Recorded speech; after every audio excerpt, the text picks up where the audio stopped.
Olá! Nesse vídeo falaremos da classe ArrayList. A classe ArrayList ela tem três construtores. Um construtor sem parâmetros que cria a lista, né? Na realidade, essa estrutura de dados que tem um array interno, mas que é usado como listas. Ele cria com array interno de tamanho 10, quando eu não coloco nada. Ele cria com o tamanho que eu passo como parâmetro no construtor, se eu passar esse tamanho, e ele cria a partir de uma outra lista, se eu passar outra lista como parâmetro. Então eu tenho essas três possibilidades aqui de construtores, tá? Eu tenho aqui uma sobrecarga. Bem, sobre os métodos do ArrayList, o primeiro método que a gente vai ver aqui é o ADD. Qual é a ideia do ADD? Eu passo o elemento e ele adiciona esse elemento no final da lista. Esse elemento pode ser um objeto ou um tipo primitivo, tá? Eu também posso adicionar passando o índice que eu quero adicionar, em que índice que eu quero que seja adicionado. Então, quando eu coloco esse ADD aqui, ele coloca na última posição. Ele acrescenta uma posição e coloca o elemento lá. Quando eu dou um ADD com índice, ele adiciona o elemento na posição solicitada e avança os demais elementos. O elemento está naquela posição e os que estão à frente dele para uma posição adiante. Então ele avança esses elementos aí, tá? Eu também tenho o get, que dado um índice, ele me dá o elemento que está naquela posição. Tem o remove, que retorna o elemento do índice passado e elimina esse elemento da lista. Também tem o exempt, que determina se a lista está vazia.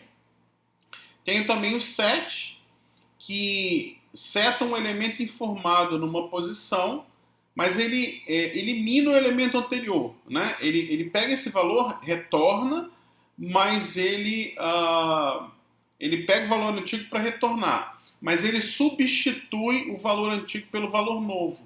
Ao contrário do ADD aqui, que ele faz os elementos avançarem, o set não avança, ele modifica o elemento da posição informada. E tem o add all, que eu passo uma lista, ele gera uma nova lista a partir aí da lista anterior, tá? Bem, eu tenho aqui um exemplo, eu vou mostrar esse exemplo aí no NetBeans, acho que vai ficar bem mais claro de entender. Eu vou trabalhar esse exemplo usando o debugger, que eu acho que vai ficar muito claro de como é que funciona aí, tá?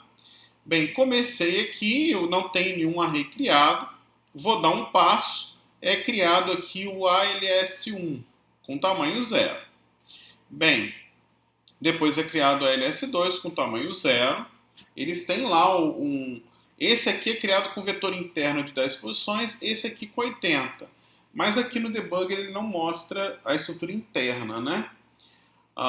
Depois o que eu fiz? Eu adicionei a string 1 em ALS1. Olha como é que fica aqui a representação, ó.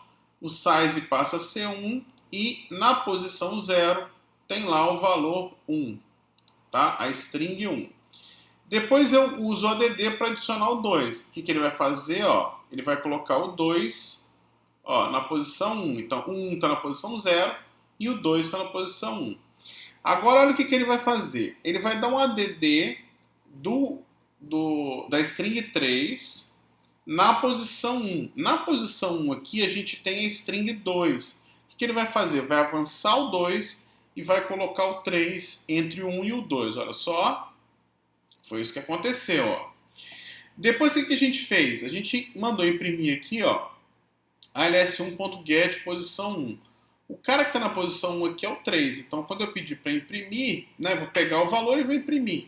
Ele vai imprimir aqui o 3 na tela. O get só retorna, não apaga nada, não tem problema.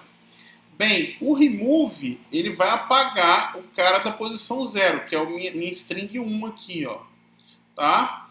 E vai retornar essa string 1. Então ela vai ser impressa no prompt, mas ele vai retirar da lista. Olha só, sumiu com 1 e ele é impresso aqui.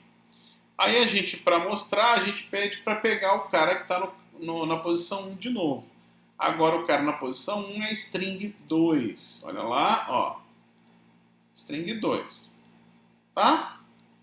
Bem, na sequência ele faz o quê? Ele dá um set Na posição 0 da string 4. Na posição 0 tem string 3, tá? Então o que ele vai fazer? Ele vai substituir o 3 pelo 4. Ao contrário do ADD aqui, que fez a estrutura de dados avançar, ou seja, jogar os elementos daquela posição 1 para frente, aqui no set ele vai modificar o cara da posição 0 e vai retornar o valor. Então ele vai retornar aqui o 3 e vai modificar aqui para 4. Olha só, ó, modificou para 4 e imprimiu o 3 aqui para a gente, tá? Depois o que ele fez? Ele pegou a ls2 e adicionou o 5, é a lista que não tem ninguém ainda. Então, olha só, colocou o 5 lá. Depois ele pegou e adicionou em ls2 o ls1. Ó. Então ele vai inserir o 4 e o 2 aqui na lista ls2. Olha só, ó, 5, 4 e 2, tá? Depois eu fiz um while, que eu vou navegar aqui na ls1, removendo cada um dos elementos enquanto a lista não estiver vazia, tá? Então eu entro aqui, olha só, inicialmente ela não está vazia porque ela tem 3 elementos. Ele vai remover o cara da posição 0. Ó, ele vai imprimir aqui o cara e vai remover. Ó, ele tinha impresso o 4 e agora ele vai remover o 2, olha só, ó. O 4, é porque ele está trabalhando aqui, gente, apagando o ls1, não é o ls2. Então agora ele vai apagar o 2. Agora, ó, a lista ficou vazia, ele vai sair do while e aí ele mostra que eu posso criar uma lista a partir da outra. Ó. Então ele cria aqui ls3, olha só, a partir do ls2, tá? A gente não tem que se preocupar a nível de detalhe como que ele armazena isso aqui, né? A gente tem que entender por questões de desempenho, mas como que ele gerencia a nível as variáveis internas, isso não é tão importante para a gente, tá? A ideia é que isso tudo está encapsulado aí dentro da classe ArrayList. Então, sobre a classe ArrayList e seus métodos, era isso aí. Valeu!